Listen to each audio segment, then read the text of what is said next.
Hello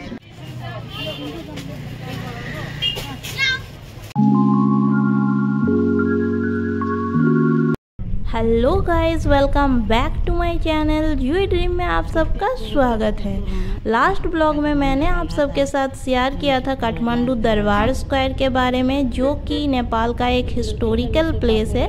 और अगर आप लोगों ने अभी तक नहीं देखा है तो मैं डिस्क्रिप्शन बॉक्स में लिंक डाल दूंगी, आप लोग ज़रूर चेक कीजिएगा। तो यहाँ पर घूमने के बाद हम लोग डायरेक्ट निकल गए शंभुनाथ टेम्पल के लिए, जो कि यहाँ से लगभग 2 किमी डिस्टेंस में है। और ये टेम्पल काठमांडू हिल के एकदम टॉप में स्थित है। तो यहाँ पर इस टेम्पल को मंकी टेम्पल के नाम से भी जाना जाता है। और क्यों ऐसा बोलता है वो यहाँ पर आने के बाद हम लोगों को भी पता चल ही गया। तो यहाँ पर अंदर जाने के लिए आपको टिकट करना पड़ता है, जो कि इंडियन पीपल के लिए 50 नेपाली रुपीस है।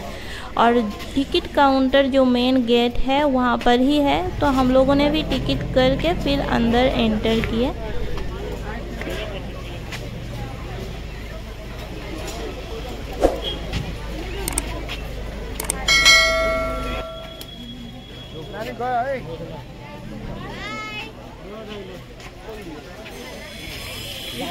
बाबू बाबू अरे मंदिर मामा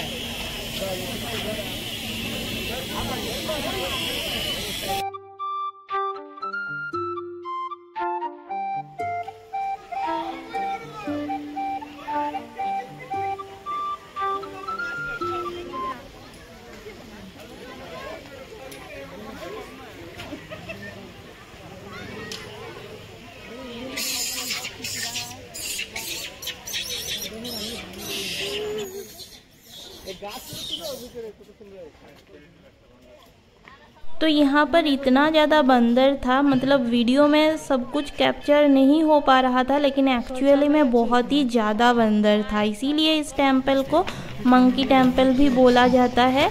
और ये टेम्पल बहुत ही ज़्यादा प्राचीन है, लगभग 13th सेंचुरी में इसको बनाया गया था। और भूकंप के बाद इसे रिकंस्ट्रक्शन किया गया है। तो हम लोगों को पहुँचते पहुँचते लगभग शाम हो गया था। और ऊपर जाने के लिए 365 सीढ़ियाँ है।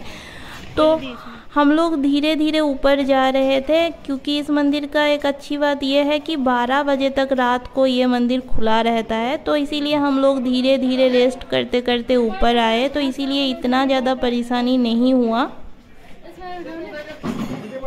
और यहाँ पर जो मेन शंभुनाथ स्तूपा है उसके चारों तरफ और भी बहुत सारे मंदिर है।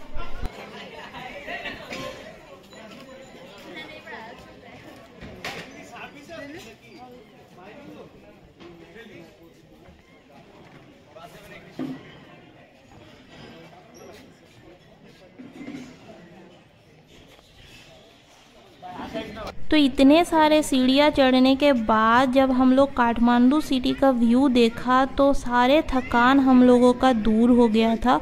और हम लोग क्योंकि शाम में आए थे तो शाम में इसका एक अलग ही खूबसूरती हम लोगों को दिख रहा था। पीछे की तरफ पहाड़ और पूरा काठमांडू सिटी लाइट से जगमगा रहा था, जिसका जो खूबसूरती था शायद वीडियो में इतना भी अच्छी तरीके से नहीं दिख पा रहा, जो कि रियल में बहुत ज़्यादा वीडियो से कई गुना ज़्यादा खूबसूरत लग रहा था। और यहाँ पर ऊपर इतना ज़्यादा ठंडी हवा चल रही थी, इसलिए बहुत ही ज़्यादा ठंडा लग रहा था। और नीचे से एक आंटी आया था ऊपर कॉफ़ी बेचने के लिए, तो हम लोगों ने भी कॉफ़ी ख़रीद के यहाँ पर बैठकर थोड़ी देर इस व्यू का एंजॉय किया। और यहाँ पर जो शंभुनाथ स्तूपा है वहाँ पर भी गोल्ड से काम किया गया है, जो कि नाइट में उसका एक अलग ही चमक दिख रहा था। तो मैं ये कह सकती हूँ कि दिन में अगर आप आएंगे तो इसका एक अलग ही खूबसूरती आपको देखने को मिलेगा, और रात को इसका एक अलग ही खूबसूरती आपको देखने को मिलेगा, जो कि देखने लायक है बिल्कुल।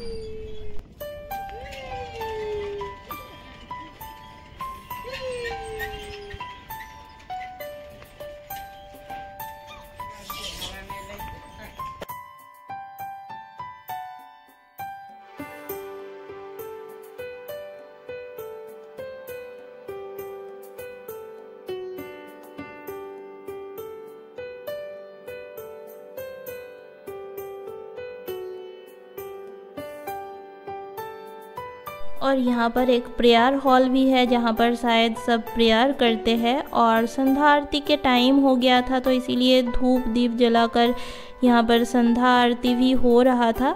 तो यहाँ पर कुछ देर बिताने के बाद हम लोग नीचे उतर गए थे, क्योंकि ऊपर में बहुत ज़्यादा ठंडी भी लग रहा था और टाइम भी बहुत ज़्यादा हो गया था, 8 बज गए थे रात को। तो हम लोग फिर यहाँ पर कुछ देर बिताकर नीचे आ गए। और इसके बाद यहाँ पर हम लोग को थामेल मार्केट भी जाना था, जो कि यहाँ पर बहुत ज़्यादा फेमस है। लेकिन जो टैक्सी ड्राइवर था उन्होंने हम लोग को सजेस्ट किया कि वहाँ पर मत जाइए, वो बस टूरिस्ट घूमने के लिए है, वहाँ पर सामान बहुत ही एक्सपेंसिव मिलता है। इससे अच्छा यहाँ का जो लोकल शायद सिटी मार्केट नाम बोला था वहाँ पर चले जाइए, वहाँ पर बहुत ही अच्छा सामान बहुत ही रिजनेबल प्राइस में मिल जाता है। तो यहाँ पर आकर हम लोग एक दुकान के अंदर गए तो देखा सच में यहाँ पर विंटर की जो कलेक्शन था वो बहुत ही फैशनेबल था और बहुत ही अच्छा था। यहाँ पर जितने भी स्वेटर, जैकेट, पैंट वगैरह था सबका बहुत ही रिजनेबल रेट था। Only 500 Nepali rupees. यहाँ पर जितना भी कुछ दिख रहा है ओनली 500 नेपाली रुपीज़ था, जो कि इंडियन रुपीज़ में 315 रुपये के आसपास पड़ता है।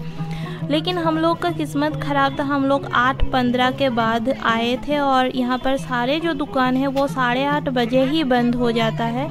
तो हम लोग बस एक ही दुकान के अंदर जा पाए थे और यहाँ पर ही जो कुछ देखना और लेना था लिए, और उसके बाद सारे दुकान बंद हो गए थे, क्योंकि उसके बाद यहाँ पर जो स्ट्रीट मार्केट है वो बैठता है और यहाँ पर भी बहुत ही विंटर कलेक्शन मिल जाता है। कोट, जैकेट, पैंट वगैरह सब कुछ मिल जाता है।